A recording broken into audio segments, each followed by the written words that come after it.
Eu me apresento. Bom dia a todos, meu nome é Matheus Fiameng Marques. Eu vou falar um pouco sobre o problema de otimização no corte e empacotamento de estoque de cabos elétricos. É um problema bastante interessante, tem muitas aplicações na área da engenharia. E como é que eu faço passar? Pega o Isso aqui? outro passo. Isso. E vou introduzir o meu trabalho para vocês. Eu comecei em agosto e eu comecei introduzindo o conceito de pesquisa operacional, que é o que nós vamos usar para resolver esse problema. Pesquisa operacional é uma ciência de tomada de decisões, onde você pega um problema, modela ele matematicamente, vê todas as variáveis e faz várias contas, gráficos, e existem vários métodos para você escolher a decisão que melhor atende o que você quer. Você pode, por exemplo, querer minimizar os desperdícios, maximizar os lucros. Eu comecei introduzindo isso, depois eu dei alguns exemplos clássicos de problema da pesquisa operacional. Por exemplo, esse problema de corte e empacotamento é um exemplo clássico. Problema de mistura também, você quer fazer um material que você precisa da mistura de dois, você tem esse problema. Problema de transporte e transborda também, enfim. Na apresentação eu vou focar no problema de corte, que é o principal da engenharia elétrica. Os objetivos do trabalho são: o objetivo geral, primeiramente, é desenvolver uma solução para o problema de corte e empacotamento e utilizando os métodos da pesquisa operacional para chegar em resultados melhores, visando maximizar lucros e minimizar desperdícios. E os objetivos específicos são compreender e modelar matematicamente problemas, revisar literatura e estudos da área de pesquisa operacional para aplicá-los na engenharia elétrica, aprender o método gráfico para poder resolver os tipos de problema diferente que nós temos. O método gráfico vai ser o que eu vou utilizar nesse slide. Ele é bem simples, mas ele fica bem visível para você achar a solução. E por último, entender os conceitos fundamentais do método simplex, que é um método um pouco mais complexo para problemas também mais complexos, que eu estou introduzindo agora no meu trabalho, mas não vai ser abordado aqui por enquanto. Bom, a metodologia, como eu falei, vai ser a resolução do problema pelo método gráfico. Primeiro nós vamos identificar as variáveis de decisão, por exemplo, a quantidade de fios de cada tipo, ou o tamanho de fios, representação das restrições no plano cartesiano, nós vamos colocar no gráfico. Também a determinação da região viável a partir das intersecções das restrições. Nós vamos fazer retas com as restrições que limitam a nossa área viável. E essas retas vão limitar uma área onde os resultados vão ser os resultados factíveis. Esses resultados respeitam as restrições. E dentro dessas intersecções, bem nas intersecções, cada uma delas representa um resultado factível. E esses resultados factíveis, um deles vai ser o melhor de todos, vai ser a solução ótima. Também a aplicação da função objetivo para localizar a função ótima. Nós vamos substituir na função objetivo até encontrar que dê o maior valor, caso a gente queira maximizar, ou o menor valor, caso a gente queira minimizar. E analisar o ponto ótimo, verificando o lucro máximo e a utilização das materiais. Também o mínimo desperdício. Nesse caso, o lucro máximo é um problema de maximização. Bom, as metas e resultados esperados são compreender e propor soluções para corte e empacotamento de fios elétricos, estudar e aplicar o conceito de pesquisa operacional em problemas da engenharia elétrica, aprender métodos e ferramentas como modelagem matemática e resolução gráfica de problemas de otimização, e também o impacto esperado seria o aumento da eficiência operacional, a diminuição de gastos e desperdício, também contribuição para o âmbito acadêmico. Eu iria ler esse trecho do livro do Arenaves para introduzir o problema de corte e empacotamento, mas eu esqueci meu óculos, então eu vou resumir. Dentro da indústria, várias peças de tamanhos grandes são cortadas em tamanhos diferentes, formando peças pequenas. Com isso, surge o problema de corte e empacotamento, porque a demanda de peças nem sempre é padronizada. Podem ter várias demandas de várias peças de diferentes tamanhos. Com isso também surge a necessidade de otimizar esse tipo de problema. Para isso a gente pega os dados, faz uma modelagem matemática e usa os métodos da pesquisa operacional para resolver eles. Aqui nós temos alguns parâmetros que nós vamos utilizar na modelagem matemática dos problemas, começando pelo L, que é o comprimento da unidade de estoque. O M é o número de tipos de itens que você tem, e o LI é o comprimento do item I. Nós vamos organizar por índices, esses izinhos são os índices das peças.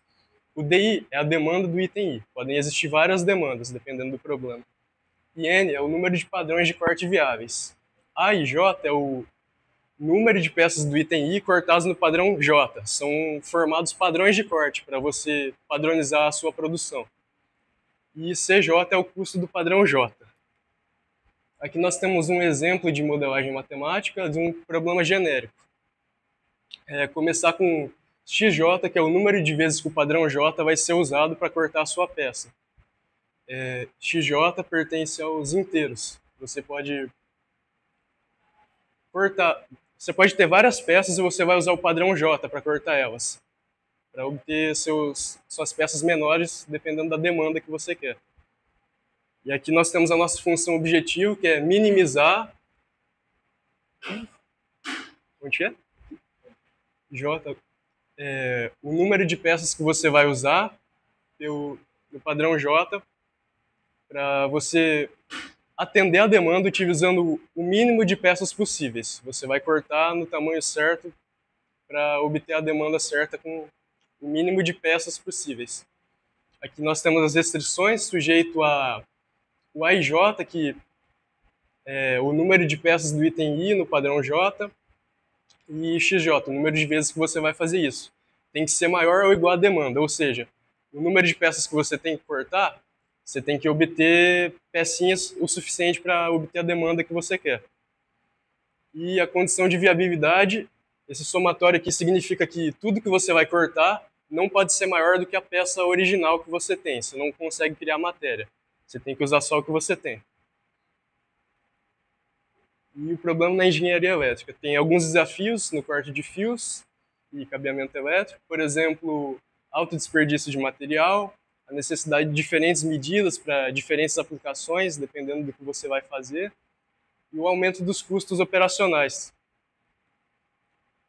Também entra uma parte da complexidade do material. Isso a gente poderia encaixar em outro tipo de problema também, o problema de mistura, mas vamos focar nesse.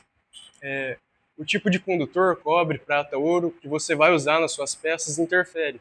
Por exemplo, o cobre não é tão bom condutor contra a prata e o ouro, porém ele é mais barato, então acaba sendo mais viável. Ele também é eficaz, por isso funciona. E tem algumas restrições de eficiência, custo, disponibilidade e necessidade de otimizar os problemas. Eu vou passar mais rápido aqui para chegar nesse problema.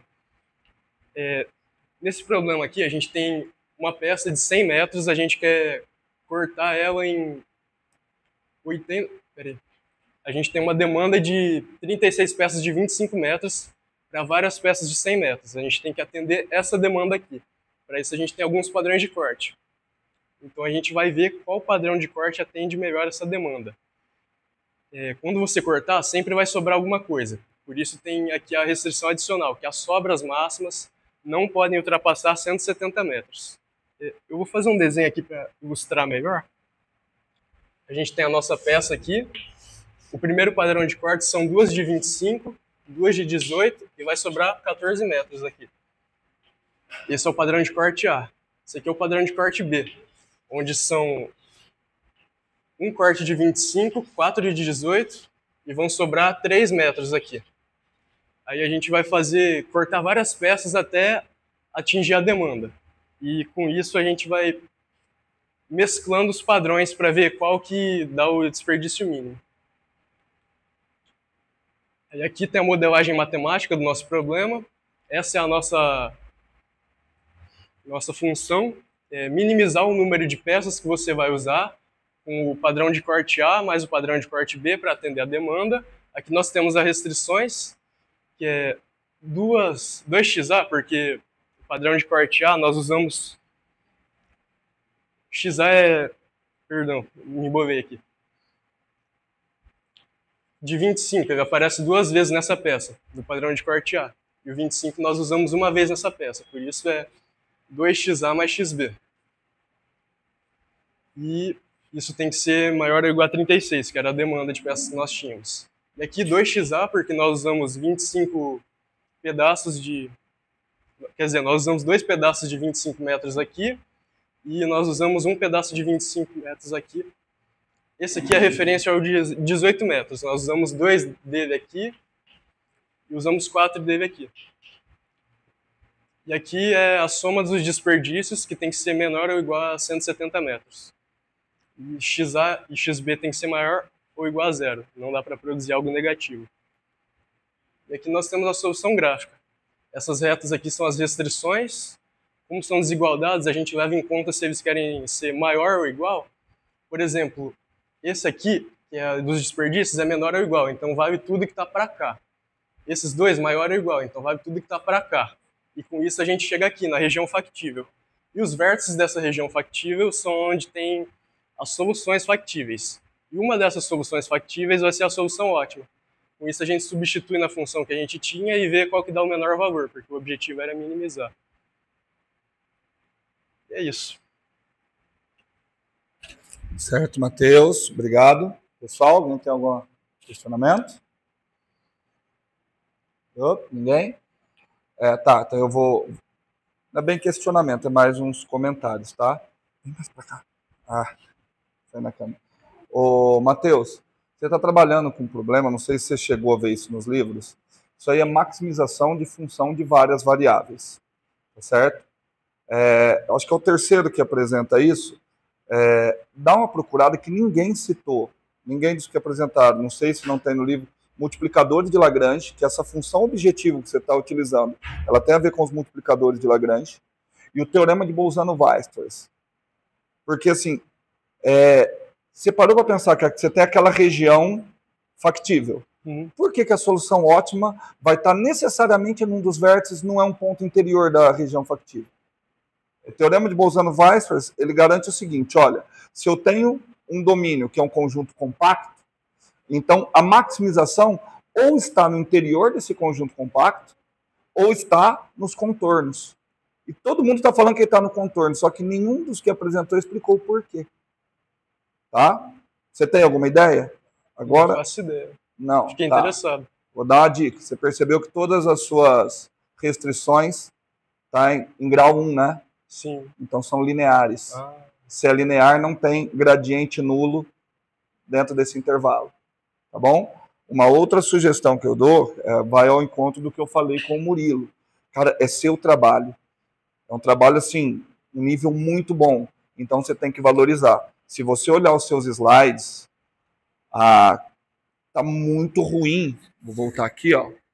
Isso daqui, ó. Depois você até me procura. Olha isso aqui. Cara, olha a anotação. Assim, é até de... Olha a anotação. Tenho certeza que esses is que estão aí são índices. Sim. Só que aí você não colocou ele como índice. Ele ficou ao lado.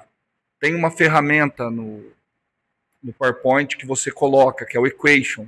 Fica outra formatação. Ou então começa a utilizar o LaTeX. Tá bom?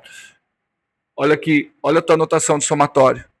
Olha aqui, o J igual a 1. Olha onde foi o N. Sim. Aí isso daí, num congresso, não sei se você vai apresentar no CONICT, você vai apresentar algum... Num congresso, isso aí depõe muito contra você. Tá bom? Dá para ver que você estudou muito. Dá para perceber. O trabalho tem é pouco tempo, desde agosto ainda, né? Sim. O trabalho tem uma potencialidade muito grande de se desenvolver. Só fica atento nessas coisas para você, porque você está se vendendo. É num congresso que alguém vai te ver, você vai conversar com alguém para você fazer um mestrado, para você fazer um doutorado. Tá bom? E não esquece mais o óculos. Tá bom? Pessoal, uma salva de palmas aí para o Matheus.